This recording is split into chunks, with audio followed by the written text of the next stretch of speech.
In your family to continue His presence and His life in your life. That was fine. Yeah. Okay. So weird angle. Okay. Okay, so what we're going to do today is, yeah, please go ahead. What we're going to do today is, wait, you have one? This is yours. Okay, that's for today. Okay, so what we're going to do today, right, so what we're going to do, I'm going to explain. Becky, let me explain. Okay, what we're going to do is we're going to do Parak Hay today, which is on the sheet from last week. Okay, so look for Hay. And that's what we're going to do, but we're going to skip Vav and Zayin, okay? So we're going to do Hay. That's what we're going to start with. Okay, so what we've been learning so far is that this pasuk, right? Ve'ata tetzaveh is like this idea that Am Yisrael get connected. Todah. Okay.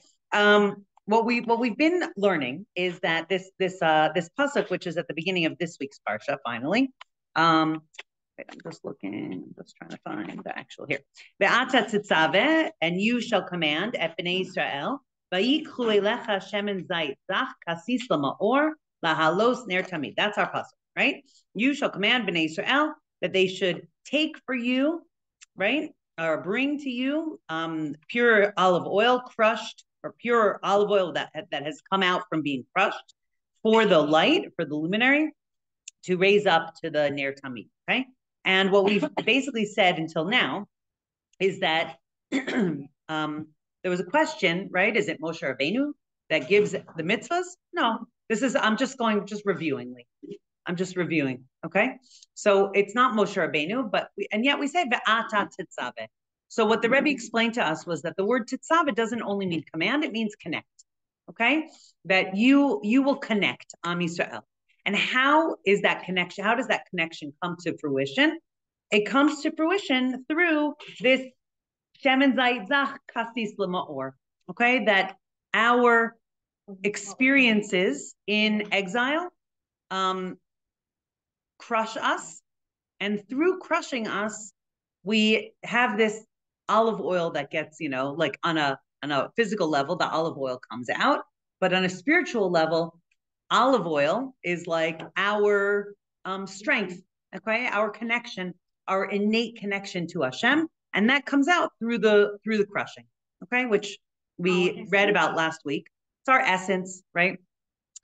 It's embedded within us, and we read last week that piece from the Yafa Eliach's Tales of the Holocaust, right? Just as an example of that, we see this, right? In desperate times, in terrible times, when Jews are forbidden from learning Torah and mitzvahs, even the Jew who, like we read last week, who wasn't so connected to his own Judaism, somehow, right, through the events of what happened, and what we also said was his connection to the Bluzhever Rebbe, right? That enabled this like an opening to a window of something that was inside of him all along. Okay, and it just came out, it was revealed. Okay, but it was in him all along, but there's a mechanism through which it gets revealed. Okay, so now we're going to do Parak Hay. Okay, Parak Hay begins. V'yesh leva'er zeh al pi hayidua. Okay, so we're going to explain. Oh, and the next thing that we did, which we talked about last week. Okay, so we're on last week's page still. Do you have another one? Absolutely. Last week's. It's such a mess. Sorry, this is like in the midst of wedding planning. I have all these pages, Okay, last week's. This is the first week's. Do you need the first week's? Anybody need the first week's? I have a pile of those also. You're missing the second. Okay. This is, that's the second. I'm missing something. I wasn't just You're missing the first one. Oh, the first one. So here I have the first one. And I'm not making a wing. I just don't know which one. Okay, this is the first one, just so you'll have a complete set. An extra first one. Okay, extra first one. That's the first one, right? You have another one? Another first one? Not sure. Okay. So, and then, wait, I have more second ones. So here's the second one. 2 pages of second ones. Okay, anybody else? One more. Here we go. Okay. All right, there we go. Okay, so what we're doing today is A. We're starting with A, okay? Yes, everybody has it? Mm-hmm. Okay. So one more thing that we said last week, which was that we talked about this concept of, I actually think that we did this first week, but it's very important, that there's a Moshe Rabbeinu in every generation, right? This offshoot of Moshe Rabbeinu is in every generation, okay? So that's a good question. Not only one, but there's at least one, okay? I mean, with Moshe Rabbeinu, it was obvious that he was like one leader for that, for the whole. And the example that the Frierdiker Rebbe brings, the previous Rebbe brings in his mimer, is Mordechai, because also at that time all the Jews were in one place, right? So again, we have like one leader for the whole generation. Obviously, from that point on, literally never again were all the Jews in one place. Okay, so now we have ispashtusa, which means an offshoot, okay, or offshoots, we could even say, of Moshe Rabbeinu, meaning teachers that bring about this like help us to reveal this strength, this inner connection that we have. Okay, let's go to Hey. The Yeshel Ba'er Zeh al pi hayidua. Okay, so we're going to explain this according to what is known. The Dezeh is sheYisrael ma'aminim be'elokus be'emunah pshuta, that Am Yisrael we're all called ma'aminim. Okay, ma'aminim b'nei ma'aminim. That's really what we're called. We all have this very deep level of faith within us.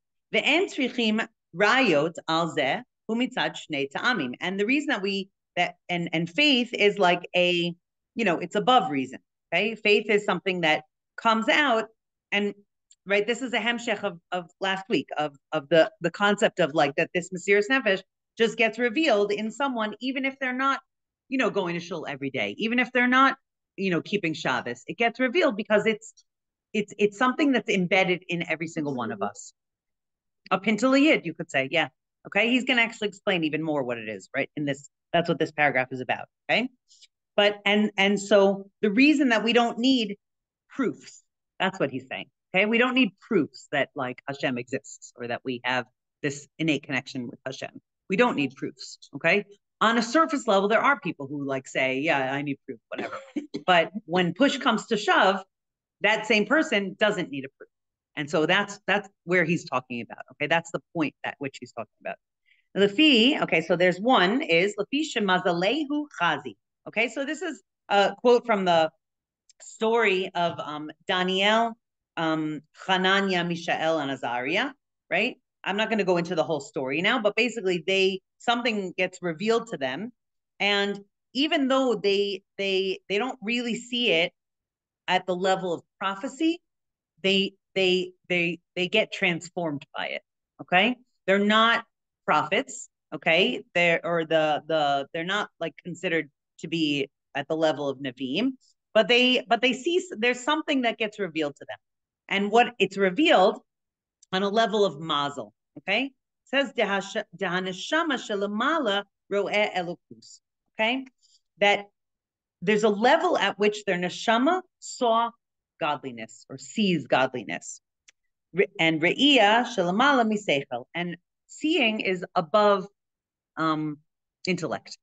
Okay, when you see something, right, you don't have to understand it, but seeing it enables you to know it, right? Like I could look at a rainbow, right? I don't understand really how, if I really think about it and I really sit down, whatever, I can I could understand on an intellectual level how a rainbow works, but the impression that a rainbow makes on me isn't dependent on me understanding how a rainbow works. It makes an impression on me just because from seeing it, right? It's above seichel.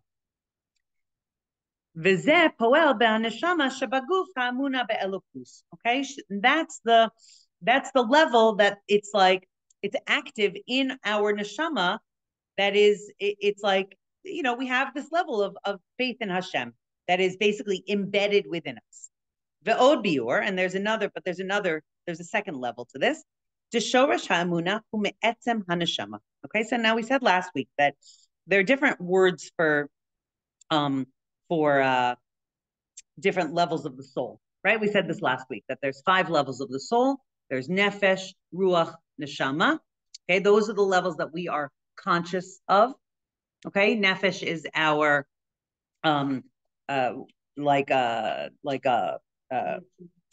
no, nefesh is like our like, right, it's like our animating soul. Okay, the soul that's connected to the movements of our body, of being like a human being. Okay, ruach is our emotions. Okay, neshama is our intellect, but like on a godly level. Okay, and then we have chaya and yechida. Okay, so chaya and yechida are above our consciousness. We don't really feel them. Okay, chaya is like at a level that is, I guess you could say, super conscious. Okay, I wouldn't say subconscious, but that's like a more known word. But really, it's super conscious. It's above our consciousness, but we feel it. And yechida is the highest level of the soul, where it's yachid with Hashem. Okay, so it's not really the bottom 3 are kind of like, I guess you could say they're like in our bodies, where like we have like access to them, right? And our actions, like in this daily life, we feel those 3 levels of the soul. In our daily life, we don't feel the chaya and yechida. Okay, but in special times, it opens to us. Okay, it's always there, but in special times, we have like a portal kind of that opens. Okay, like for example, Yom Kippur, Ne'ilah of Yom Kippur, right? Ne'ilah is Yom Kippur is the only day where there are 5 tefillot, keneged 5 levels of the soul. Okay, so even again, we're not really conscious of it, but if we learn deep Torah, we can like at least understand that, or we can be notified, right? That on that day, all 5 levels of our soul are sort of like open and receiving, we're like receiving messages, through them, I guess you could say. And we feel it. We feel something different on Yom Kippur. We don't know what that is, but we definitely feel something different. Okay, but most of the time, it's kind of like closed off from us. At Ne'ilah. So actually we learned that, I mean, Purim is like Yom Kippurim, right? So Purim is also one of those days where we have access to a yechida level of the soul. But again, it's not really within our awareness. Okay. Yom Kippur is Yom Kippurim. Okay, so I'm not going to get into that right now. Okay.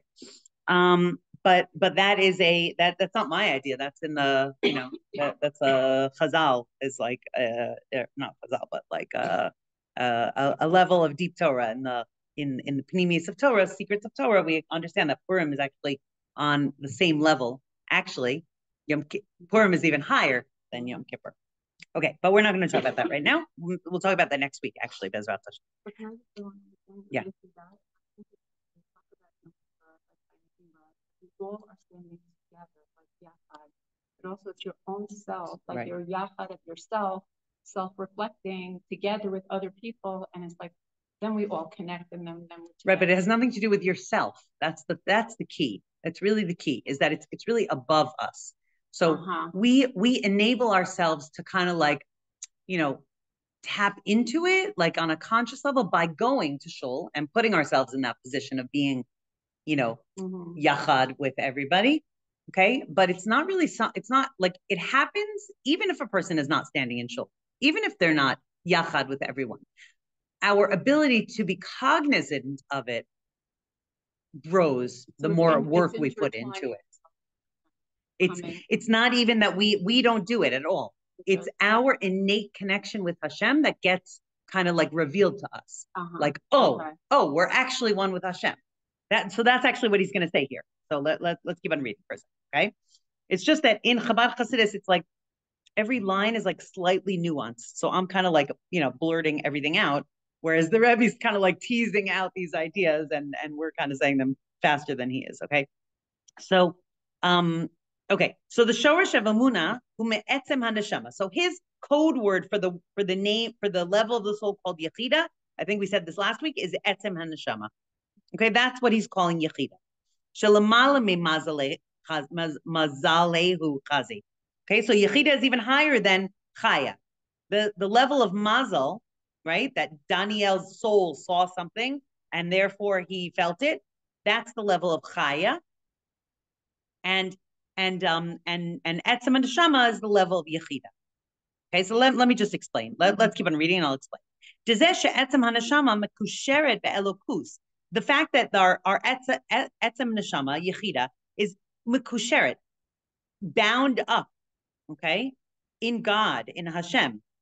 He's kashrut atzmit. That is like the essence of everything that we are, okay? It's the essential level of like what a Jew is.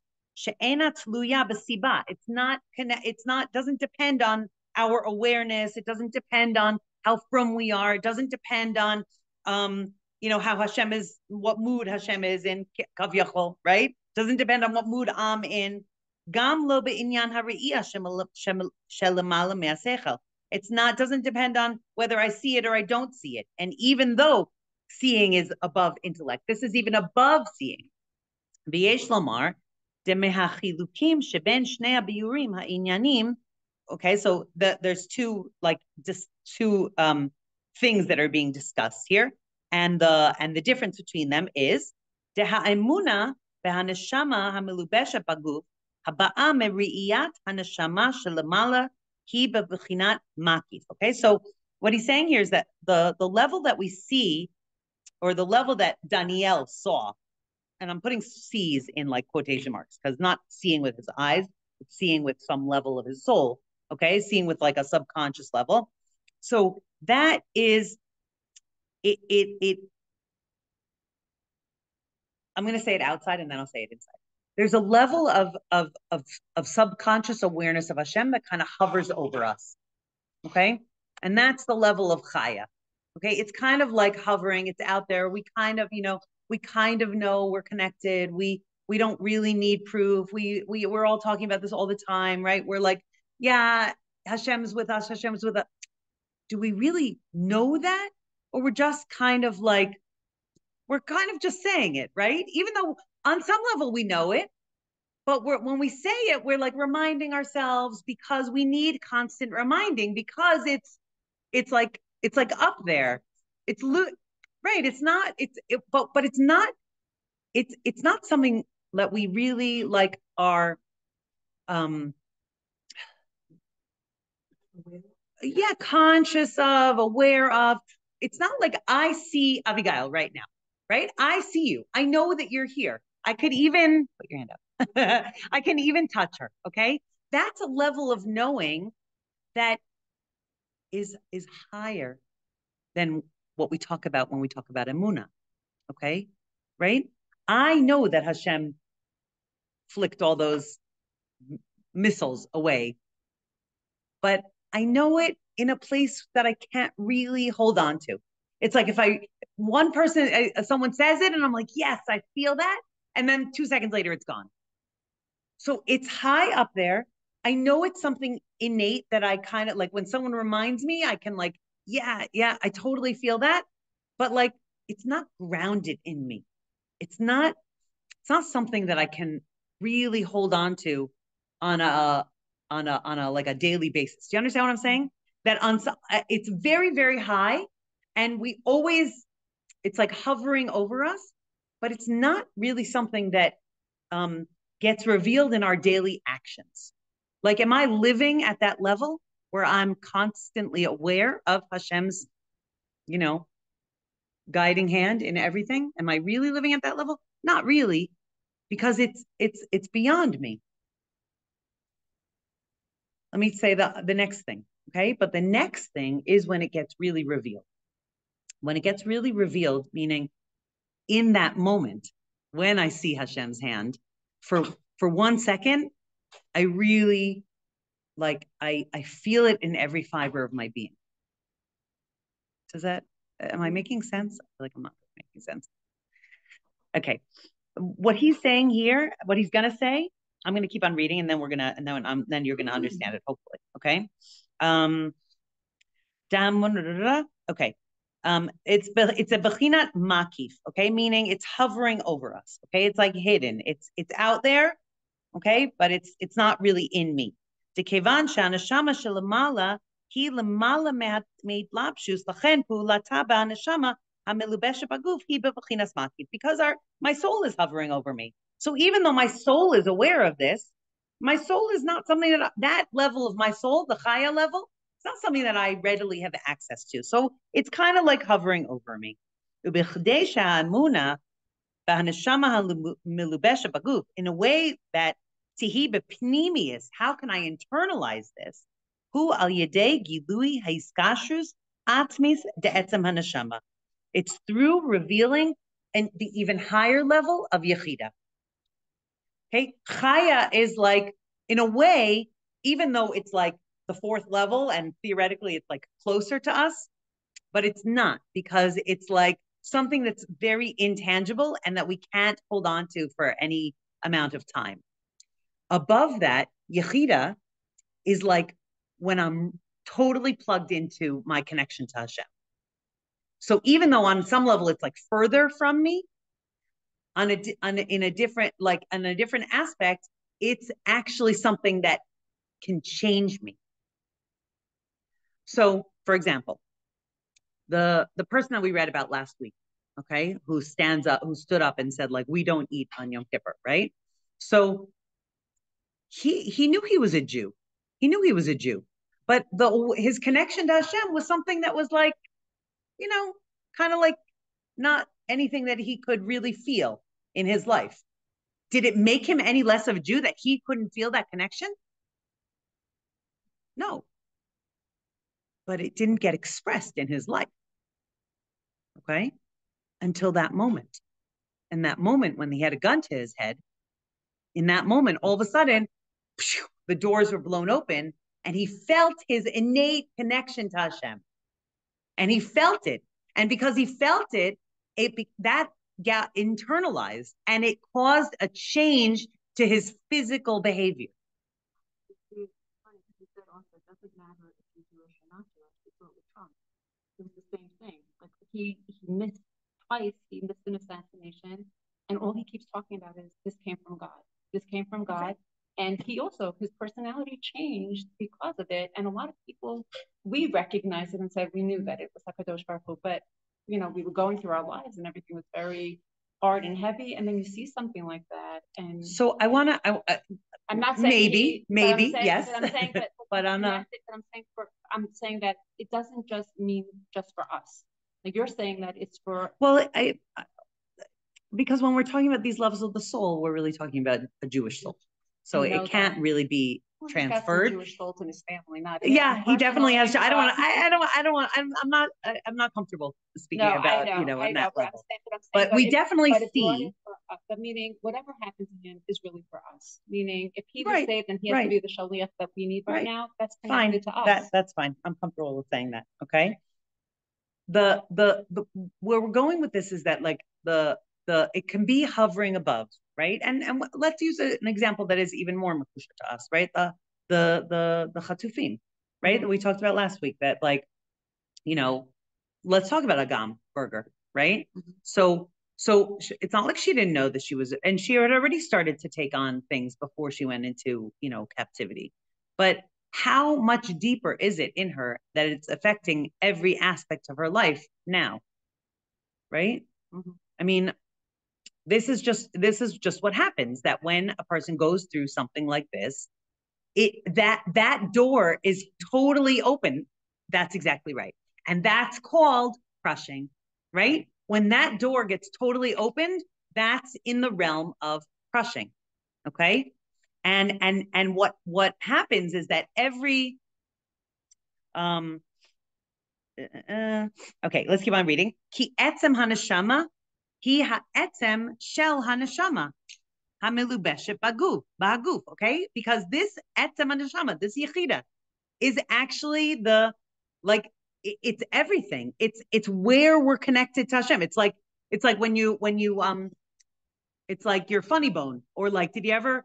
One of my girls was like rubbing my back yesterday, and it was like a knot. That's exactly right. And when she touched it, I was like, oh yeah, that's right. Like, you don't really, I mean, like, unfortunately, we all feel our backs these days, and that's actually going to come in later, what we're going to say here. We all feel our backs, right? But like you don't feel your body part until it hurts, right?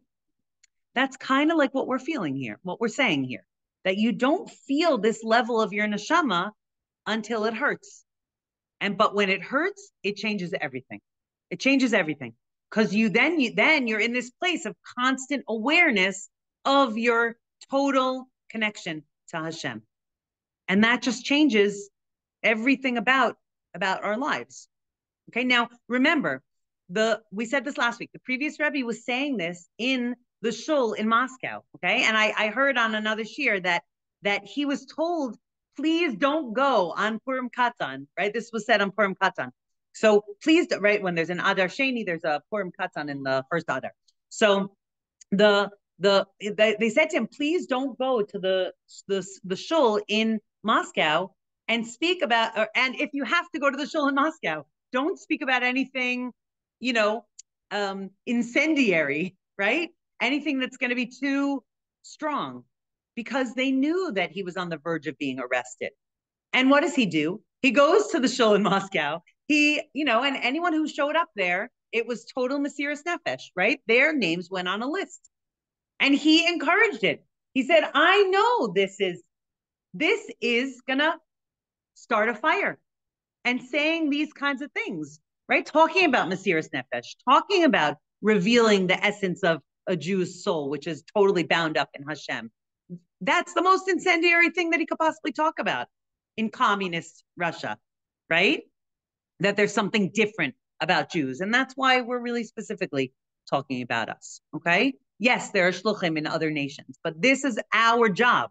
This is our specific role in this world, is to have this innate connection.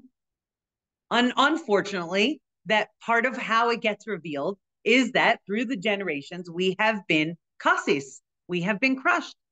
And part of that is to constantly reveal this light, which is the connection.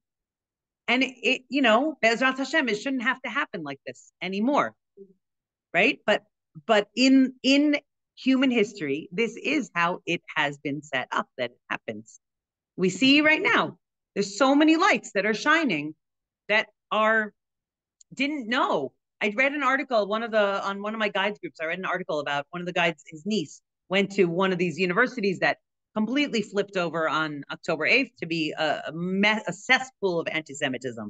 And she herself, she kind of went there because she had no Jewish connections. It has no this university has a very, very small Jewish population and no real Jewish community. And she Davka went there because she didn't really feel a part of a Jewish community, and she liked the subjects and the flavor of that university. And since October 8th, she was like pushed and crushed, and it revealed more and more of her essential Jewish soul until she became really like a spokesperson. She was so targeted because she stood up and she wore her necklaces and her and spoke up in class and tried to publish. She's a journalist, and she published articles, or she tried to, and sometimes they were censored and sometimes they were refused from being published. And when they were published, sometimes she said she found one time they printed one of her articles and then they removed all the paper versions of it on campus. She couldn't find every single receptacle that she went to that you would hold 50 to 100 copies of the newspaper were all empty. That students literally took them and hid them, destroyed them, until she ultimately transferred universities, but won't stop. I don't know if she's actually suing the university, whatever it is, but it completely flicked this switch Yeah, yeah. Like a switch got flicked, and now it's light in the room, and oh, I'm a Jew. Oh, I have a different job in the world, or I have a job in the world that I was not aware of or not connecting to. That's what this is talking about.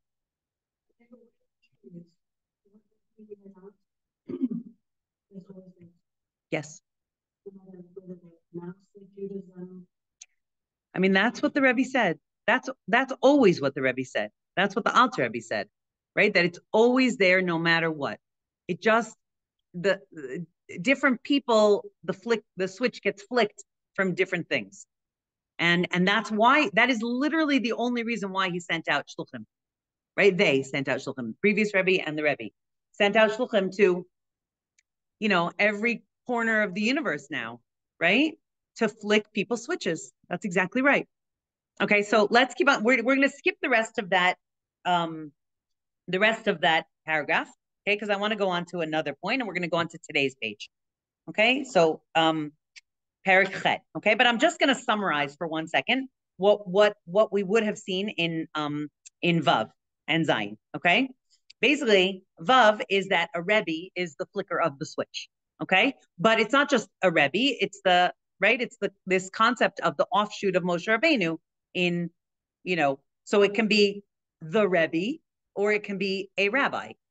It can be anyone, right? What is the ikar of yes, but so that flows onto what I was going to say, which is, what do we call Moshe? Rabbeinu. So the essence of Moshe Rabbeinu is, what does Rabbeinu mean? Our teacher. That's exactly right. So anyone that teaches you Torah can be this flicker of the switch, right? Turn the switch on. It doesn't have to be the tzaddik of the generation. It happens to be that in Moshe Rabbeinu's generation, they didn't have to have Mesiras Nefesh at all, right? So he's like the paradigm of a teacher, and yet in his generation, right, the generation of the Midbar, they lived in a completely different reality. They didn't have to have Mesiras Nefesh at all. Of course, they came out of slavery in Mitzrayim, right? But they were taken out of the place of Mesiras Nefesh, and the rest of their lives, they didn't have to have Mesiras Nefesh at all. So then he brings in Mordechai, and Mordechai is the paradigm of a leader in a place where Mesiras Nefesh is required. Okay? So that's what we're gonna talk about today. What? Right, it does tie in nicely, yes. Okay. Ve'al pi zeh, yesh leva'er, kesher v'seder ha'inyanim, ve'hamamar. So he's going to connect to what the right. Whenever he says b'mamar, it means that what the previous Rabbi said. So today's page, the top of today's page. Chet. Right? I don't think that's today's page. The page that I just handed out. No. That's all last week. Yes. Okay. The one that says uncovering our advantage at the top. Okay. Yes. Everybody with me? Okay. Yes. Chet. Okay. Ve'al pi zeh yesh leva'er kesher v'seder ha'inyanim. Okay, so he's going to talk about what the previous Rebbe spoke about in his mimer. Be'biur ha'pasuk, in the explanation of the pasuk, be'ata tetzaveh. Okay, that you shall, and we're going to just translate it right away. Connect. Okay, you will connect. Shebatchila meva'er et ha'perush de'va'ata tetzaveh et bnei Yisrael. Shemoshe hu mekasher mechaber et bnei Yisrael im or enso. Okay, that's what that in the beginning he explains that Moshe Rabbeinu's role is to bind up and connect Bnei Israel with Hashem's infinite light. Al Yidei Shehu Zan Umafarnis et Ha'amuna. Right, and we said this last time, or we said it the first time, that right, because he's the Raya Mehemna, he's the faithful shepherd, but really we translated it as the shepherd of faith. Yes, he nurtures and feeds our emuna. That's what a teacher does. Nurtures and feeds your emuna, our emuna. V'la'acharei zeh meva'er shegam ro'ei Yisrael shebachol dor ishpastusa de Moshe, right? That all shepherds in every generation, right, which are considered the offshoot of Moshe, mechazkim et ha'emuna de Yisrael. They all do the same thing. all of our teachers strengthen our emunah. Ukmo Mordechai, Moshe Shebedoro, and like Mordechai, who was the Moshe of his generation, Shechizek et emunatam shel Yisrael, who strengthened the faith of Am Yisrael, la'amod chazak b'limud haTorah v'kiyum hamitzvot, to stand strong in their Torah learning and their fulfillment of mitzvahs, right, in his generation, yes, under Achashverosh and under Haman. And afterwards he explained the explanation crushed for the luminary, that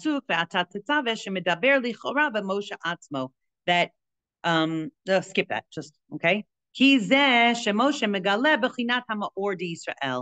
That really it's the kasis l'ma'or is that the teacher helps bring out the Mesiras Nefesh, which is this like a revelation of this essential light of Am Yisrael, the essence of the neshama, which is bound up with Hashem, right?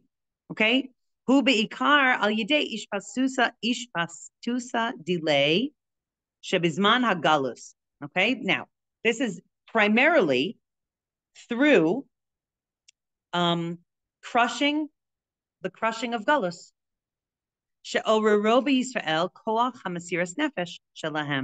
That what does a teacher do? What does a Rebbe do? Helps to like fan the flames of Mesiras Nefesh caused by the crushing of galus, which is really the expression of the revelation of the essence of the neshama, called ma'or. Okay, it's really saying exactly what we just said. Okay, that the teacher or the Moshe Rabbeinu of your life. Okay, the job of the Moshe Rabbeinu of your life is to fan your flames so that that light that is brought out through Mesiras Nefesh, which is brought out through crushing, gets lit, gets revealed. There's a lot of puzzled faces. I know. It's very complicated. Okay. But basically, he's saying that the job of the Rebbe is to fan the flames. Okay. And when the flames get fanned, a person can be aware of this innate connection. Okay. It can explode anywhere at any time with the crushing. But the job of the teacher is that the person should know that it's there even before the crushing. But then the flame has to be. The flame is always there. The flame is always there. The flame is always there. It's like a pilot light. Okay, this is the mashal. A pilot light in your stove is always there. You don't see it ever, right? What causes you to realize that there's a pilot light? When you spark the igniter for the actual burner that you're going to put a pot on, right? So you know that the pilot light is there, but it doesn't affect you in any way in your daily life. But then when you want to heat up the pot, you're like, oh, this is how I utilize the pilot light, and I know that I'm using it to light up this flame.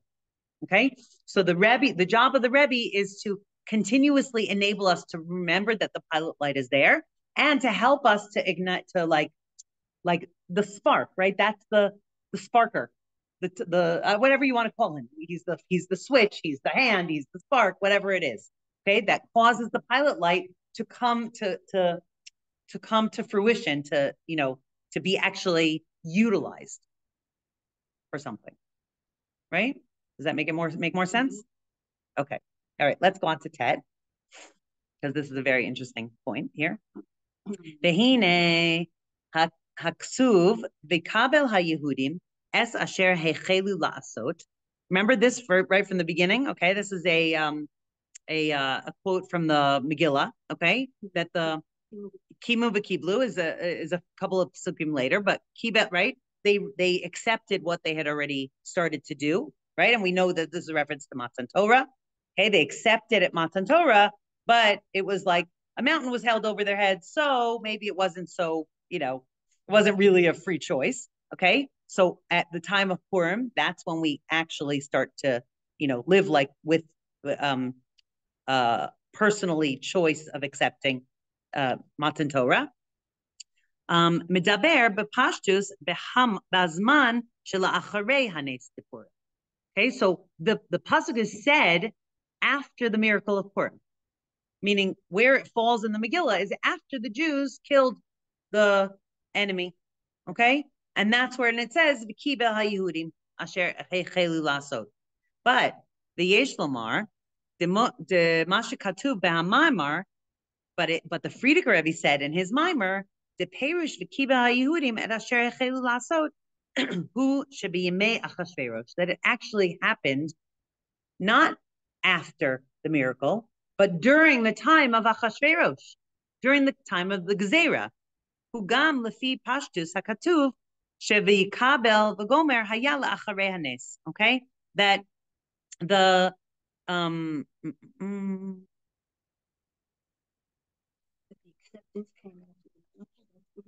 he's saying that generally speaking, when we talk about the acceptance or like in the Megillah, it's said after the miracle.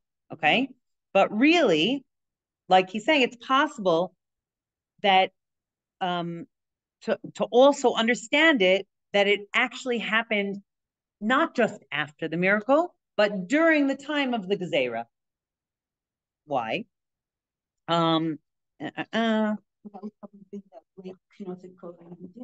Right, that's exactly right.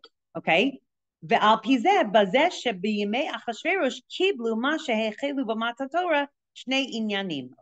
that there are two dimensions of this acceptance. Okay, one is Hakabbalah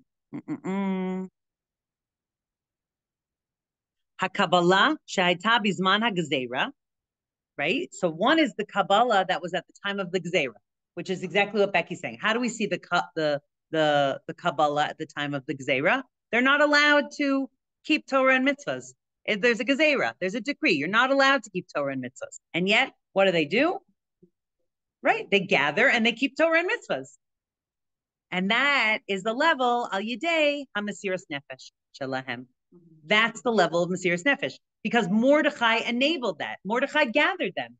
He fanned the flames. Okay? They continued to keep Torah and mitzvahs, even though, and we said last time, that they could have converted. They could have just blended in with the society. It says, right? It says, the Alter Rebbe says in a mimer that the word Yehudim specifically refers to people who are acting as Jews. And the Gezerah was only on Yehudim. It wasn't on Ivrim. That Ivrim was a general term for people who had come out of, who had been exiled from the land of Judea. Okay? But people who acted like Yehudim, that was not allowed. And that's what everybody did. From Mordechai fanning the flames, they acted like Yehudim. Okay, and that's called Mesiras Nefesh. And Esther. It's totally true. No, he says Esther also. And there's another level, right? Which was the after the miracle. And the acceptance after the decree, and this is where it gets really interesting, is actually on a higher level than the acceptance that was during the decree. Okay, now let me explain. Let's just, I'm just going to keep on reading because I want to get this point out.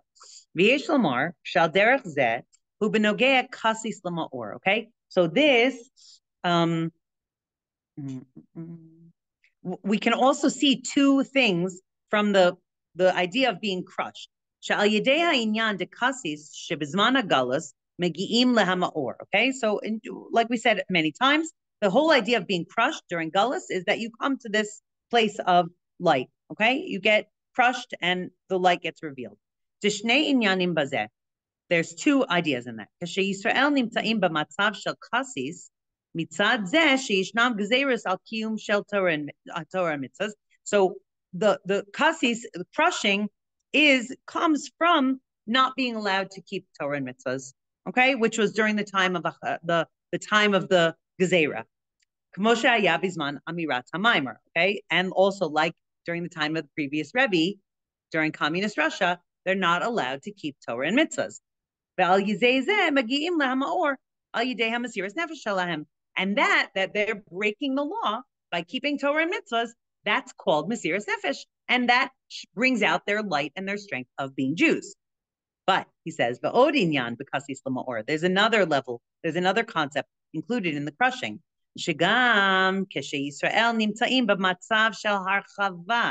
That even when Jews are living in a time of expansiveness, harchava begashmias, right? Physically, like we have everything that we need in this world, right? We're living in a time of wealth. V'gam harchava beruchnias. And even when we're living in a time that we're allowed to keep Torah and mitzvahs, we're allowed to do anything we want. And remember, the Rebbe's saying this in America. He said it in 1981. The 80s were like, the time of greatest prosperity in America. And Jews, for sure, that was like the least anti-Semitism in the world in the 80s. That the Jews could do whatever they wanted then. Ella shehem nimtzaim begalus, but they're still in galus. We are still in galus. And so what happened after the miracle of Purim? That's what we say, right? The Jews had light and joy and gladness and prosperity. They had it on a basic level, like they were allowed, right? And we see this, right? And they had it in spirituality. Right? That everything that Haman owned gets flipped over. This is v'nafochu, right? It gets flipped over to belonging now to Esther and Jews. So it got literally flipped over to good. Evil got flipped over to good. Everything that was being used, all of Haman's resources that were being used to persecute us now belong to Esther and could be used to benefit us. But it says in the Gemara, but the Jews were still subjects of Achashverosh. We never talk about this, right? Esther still stays in the palace of Achashverosh. She doesn't go free. She doesn't become like the warrior queen of Am Yisrael and go back to Israel. She's still Achashverosh's wife. And Am Yisrael still stays in Shushan. Okay. Hem shvurim v'nitkaim. They were broken and crushed. Kasis mizeh shehem begalus. They are still crushed by the very nature of galus. We are still in galus right now, sitting in Elazar. Do you really think that we're not in galus? You said this last week. Someone said this last week, and you're saying it this week. Mamish. This is Geula? Physically, it's not in galus. That doesn't have any effect on the mentality of the world. The world is not in galus. And I'm gonna he'll say something else to that. Okay. If anyone in this room feels that they're in Geula, teach me. Okay, Mamish. We needed to know how to communicate in all different places because we'd be there. Okay, so we have to be in galus, meaning physically, right? And physically, we're not in the diaspora. I'm going to call it that, but we are 99% geula. Is that geula or not?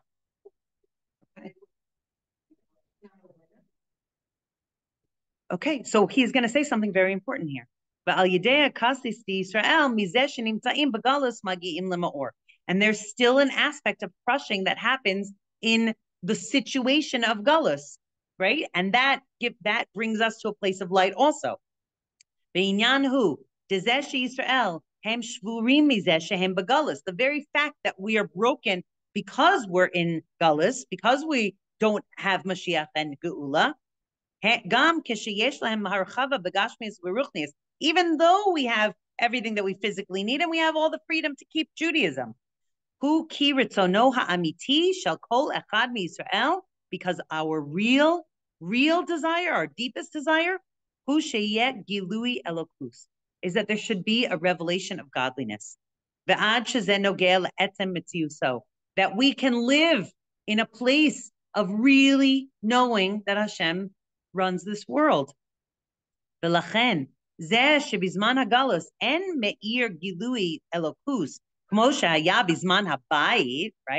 And the very fact that in the time of Galus, there's not a revelation of godliness like we had in the Beis HaMikdash. Ubifrat,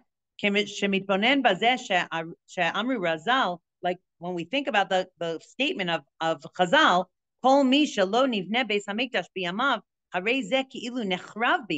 right? That everyone, this is in the Gemara, that anyone who lives in a generation where the Beis HaMikdash is not yet built, so that generation is considered as if they are the generation that it was destroyed in. Meaning it's on us that it hasn't yet been rebuilt. Hine mizeh atzmo, Yiddish, is inganzen zu treiselt, which means you're shaken up. It causes us to be in a state of being shaken up. Like, wow. And that is actually translated as kasis. Okay, crushed. V'gam keshehu bedarga na'ales bioter, and even a person who's on a very high level, shemeir etzlo gilui elokus, that they actually are living in a place of revealed godliness. Bedugma hagilui shaya bizman habayis, that there are maybe people who live in this place of, like he really was talking about the previous Rebbe, who lives in a place of like they see godliness on a daily basis. Mikol makom mizeh shebeklalos haolam en meir gilui. But that in the rest of the world, Hashem's presence is not revealed. Muchach shegam hagilui shemeir etzlo hu gilui mugbal. So then that person's revelation of godliness, no matter how high they are, the very fact that they can look out there, outside of their own Daled Amos and see that nobody else is living like this, right? There's still a reality where Oscar winners in Hollywood, are winning an Oscar for a propaganda a propaganda play about Gaza is Galus, right? That's the world that we live in. So no matter, even if we're here learning Torah, and we could even for 5 minutes live in a state of like revealed godliness, which I certainly don't, but I'll just speak for myself, and not for any of the other tzadikot here. But even if I could be in that state for 30 seconds, the rest of the world is in that state, which means that it's not revealed godliness. Or ensof habli gvul hagilui hu b'chol makom, that when really Hashem's infinite light will be revealed in a way of no boundaries, then it will be everywhere. If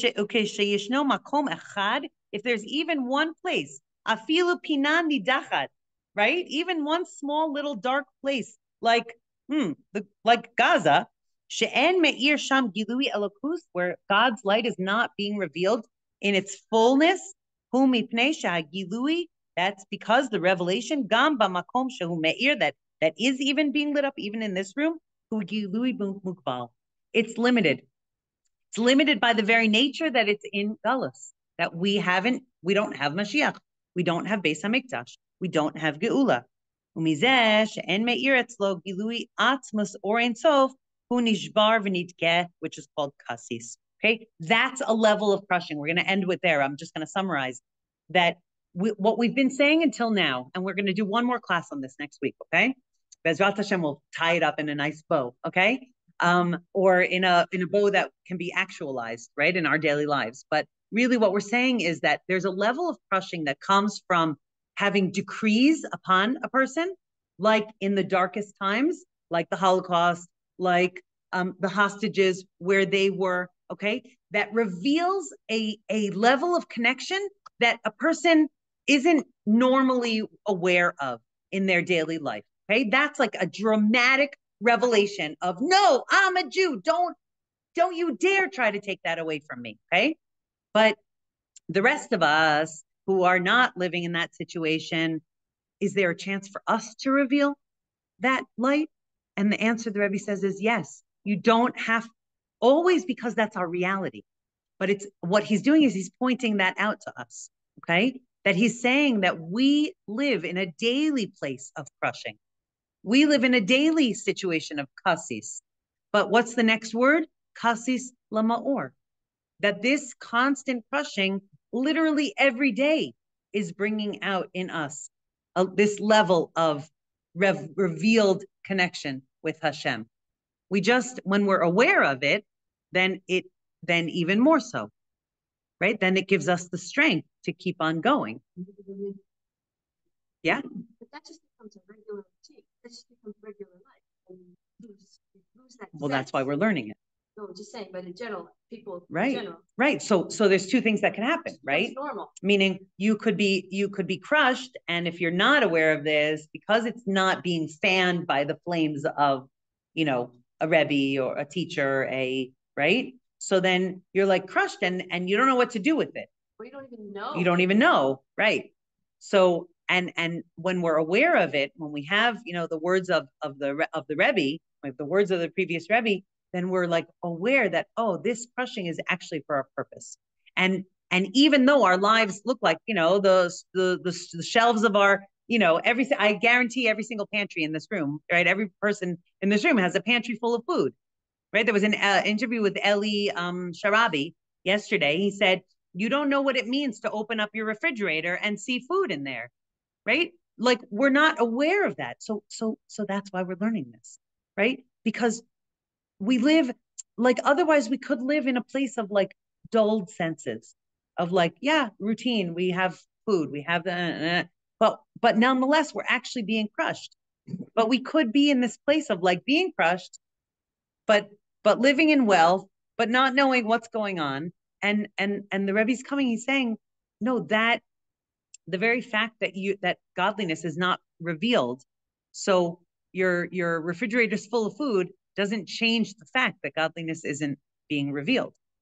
And you can tap into that level of feeling crushed from that godliness isn't revealed to shine this amazing light and to feel really this deep connection with Hashem in our daily lives. So I'll give us a bracha.